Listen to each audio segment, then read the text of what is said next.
Thank you so much for joining us. The very first question that we have for you, madam, is that BGMEA is the largest textile association in Bangladesh with more than 2,000 members.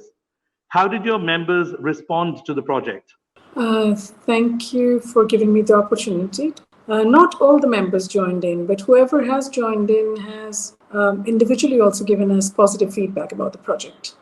And do you feel that they are participating in the project with the same kind of enthusiasm that you would like them to have? No, I think everybody joined in voluntarily, and I think sustainability is a discourse where everybody wants to be a part of.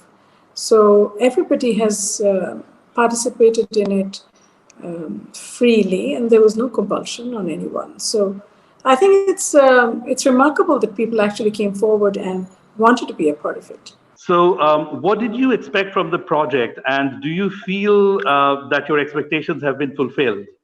Well, I think everybody is happy with the project. It's just that I think COVID-19 has taken us to another reality where we have to reevaluate the concept of sustainability, which now should also be linked to lives and livelihoods.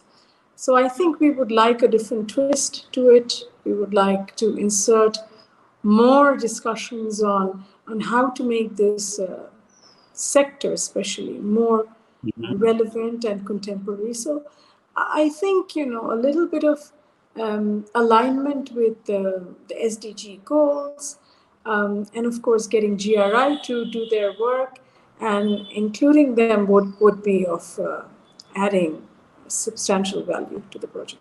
Okay, so you feel that maybe if there is more incorporation of SDG goals, then it would be even better fulfilled. Yes, indeed. So sustainability just cannot be a preset agenda. It has to be fluid, Right. flexible, and it has to invite and welcome a lot of changes as well. I mean, it's just not about SDG goals. It's just about re-looking at the whole thing and re-evaluating what the industry needs right now, or rather what the globe or the world needs right now. So, ma'am, what would you tell colleagues from your sector about sustainability reporting?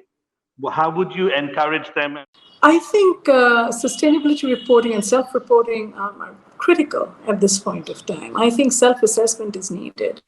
I think people should be sharing their own findings, and I think GIZ has done a remarkable job of promoting this and for making it a part of our self-realization. So I will be strongly recommending everyone to be a part of this project and to move forward, because at the end of it all, it's our own perceptions and our own reporting and assessment that matters most. Ma'am, do you believe that most of the participants see a business case in the reporting on sustainability and following sustainability? I certainly think there's a huge business case of sustainability reporting, because the more transparent you are and the more you assess yourselves, the more you are sharing your own data and what you're doing, I think automatically it adds value to the worth of the factory. So it's important for us to make sure that everybody understands, all the manufacturers understand that at the end of the day, it's the extra 1 mile that really makes one stand out. Do you feel that the COVID-19 lockdown affected the project or the reporting process in any way? Yes, of course it did. I mean, I think we could have gone a lot faster with a much more meaningful pace if COVID hadn't interrupted our lives. But then again, COVID has interrupted our every breath that you take. It's impacted our lives, our businesses, our points of view. So, it's just a project. So automatically, projects are undoubtedly expected to be impacted. So I think, yes, physical restriction and also the level of interest from everyone, including, really attaching priority to this, of course, has been impeded. And I also think going forward, the sector priority should not be around firefighting. It should be above and beyond that. Ma'am, that brings me to another question that in about 5 years, what do you envision will be the situation of the sector and on sustainability situation and reporting?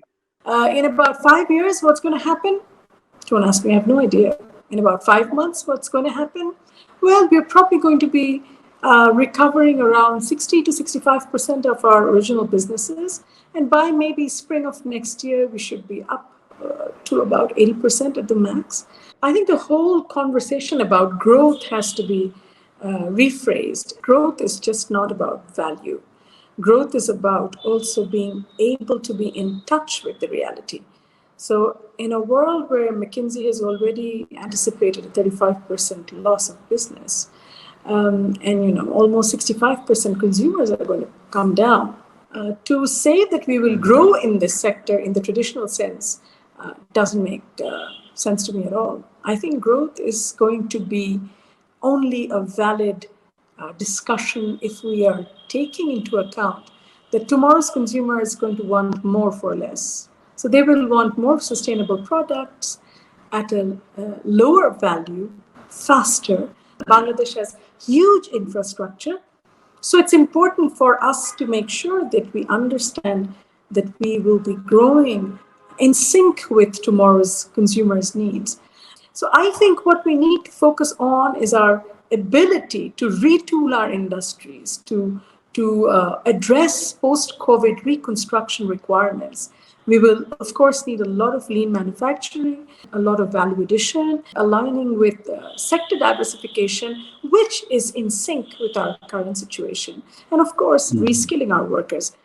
So we have multiple challenges, including the 4IR challenges, we have the COVID challenges, and of course, we have finance challenges. So with so many challenges, it's going to be pretty tough navigating this sector. And do you think that running the businesses in a more sustainable way will help to ease those challenges somewhat? I think sustainability is an incredibly important concept which can give us an edge over the others. As it is, we have just formed the RMG Sustainability Council, and Accord has just left the country. So in RSC, we have 3 parts. One is the structural, fire, and electrical compliance. The other one is labor compliance. And the third one is, of course, the environment, aka the sustainability issue. So we have taken sustainability very seriously in the sector. And as far as we're concerned, there are great factories which are already doing a lot. And I think my colleagues from BGMEA, they've done enough pushing this project forward. So I believe, stalwarts like them will move the sector forward, along with, of course, many others on the board that we have who contribute to the sustainability narrative of this country to a great extent. That brings us to the last question. What is your recommendation to accelerate the impact of sustainability reporting in Bangladesh? I think there are just too many projects all over this country. I think if we could string a lot of these projects and bring them together and stitch them and have a single platform, I think I would be actively recommending GIZ. I'm sort of hoping that GIZ will continue to champion this cause of sustainability. And through them, we would, of course, look for GRI, sync with the whole project. And also, I think a new discussion on lives and livelihoods. So sustainable lives and livelihoods should be actually included in the whole narrative of sustainability. And here, we can't really also just keep the buyers out of the conversation, because sustainable sourcing practices needs to also be brought into the conversation. So sustainable sourcing practices, sustainable supply chain, and sustainable self-reporting, along with special focus on lives and livelihoods, these all need to come into play at one go. And I would welcome GIZ to host that conversation on a broader platform. Thank you so much for participating and giving us this time. Thank you very much. Thank you so much. Thank you.